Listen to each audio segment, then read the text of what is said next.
ओम नमः शिवाय। दोस्तों स्वागत है आपका हमारे इस यूट्यूब चैनल शिव एस्ट्रोलॉजी में। दोस्तों आज हम जानेंगे अभिजीत मुहूर्त के बारे में, ब्रह्म मुहूर्त के बारे में, स्वयं सिद्ध मुहूर्त के बारे में, गोधूली काल और प्रदोष काल के विवरण के बारे में हम जानेंगे। दोस्तों आइए सबसे पहले बात करते हैं अभिजीत मुहूर्त के बारे में। अभिजीत मुहूर्त क्या होता है और कब होता है दोस्तों, जानते हैं। अभिजीत मुहूर्त एक ऐसा मुहूर्त होता है जो सभी प्रकार के दोषों से मुक्त होता है। अभिजीत मुहूर्त भगवान विष्णु के सुदर्शन चक्र की तरह मुहूर्त के सभी प्रकार के दोषों को नष्ट कर देता है। पुराणों के अनुसार अभिजीत मुहूर्त में शुरू किया गया कार्य पूर्ण शुभ व सफल मुहूर्त काल माना जाता है। इसीलिए सभी मुहूर्तों में अभिजीत मुहूर्त को सबसे अच्छा मुहूर्त माना जाता है। अभिजीत मुहूर्त कब होता है? सूर्योदय से सूर्य अस्त के कुल समय का आधा समय से एक घड़ी पहले व घड़ी बाद तक अभिजीत मुहूर्त रहता है, अर्थात दिनमान का आधा समय के 24 मिनट पहले और 24 मिनट बाद के समय को अभिजीत मुहूर्त कहते हैं। दोस्तों अब जानते हैं ब्रह्म मुहूर्त क्या होता है और ये कब होता है।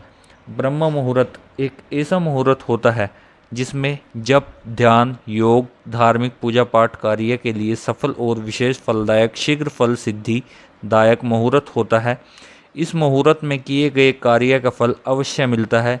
सूर्य उदय होने से 5-6 घड़ी पहले के समय को ब्रह्म मुहूर्त कहा जाता है, यानी कि सूरज निकलने से 3 घंटे पहले शुरू होता है और सूर्य उदय तक रहता है।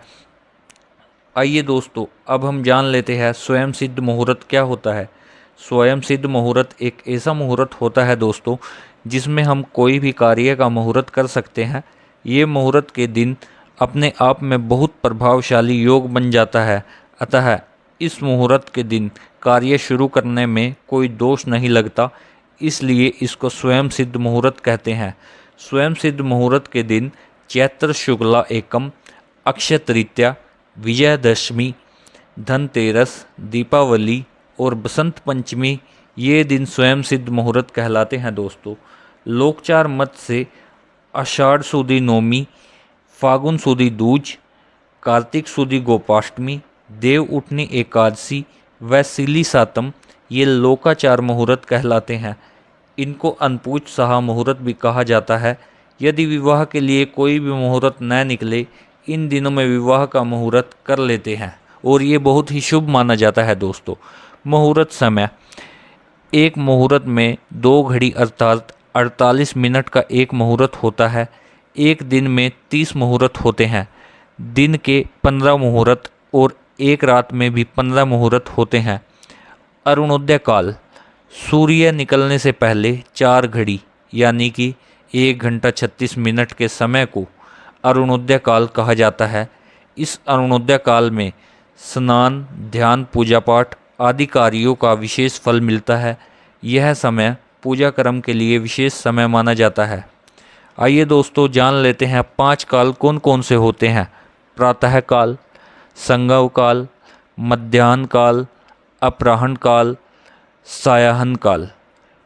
इनमें एक काल का समय 3.3 मुहूर्त का होता है, जैसे सूर्य उदय पर प्रातः काल, उसके बाद संगाव काल, आगे मध्याह्न काल आदि सभी 3 मुहूर्त लगभग 2 घंटा 24 मिनट तक क्रमशः चलते हैं।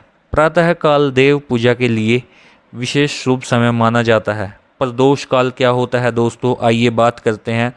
प्रदोष काल सूर्य अस्त के बाद 2 घंटे 24 मिनट 6 घड़ी तक को समय का प्रदोष काल माना जाता है। दिनमान की समाप्ति के बाद 6 घड़ी तक प्रदोष काल होता है।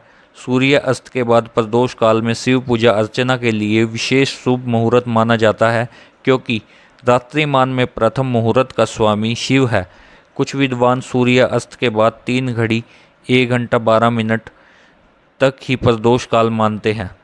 दोस्तों आइए अब बात करते हैं गोधूली काल के बारे में। गोधूली काल क्या होता है दोस्तों, जब सूर्य अस्त होने वाला हो, सूर्य अस्त हुआ भी न हो, उस समय को गोधूली काल माना जाता है। पहले गायों को खेतों में चराने के लिए साय को घर वापस आ जाती थी, तो गायों के पैरों से धूल आकाश में उड़ जाती थी उस उड़ती धूल के दिखने के समय को गोधूली काल कहा जाता है।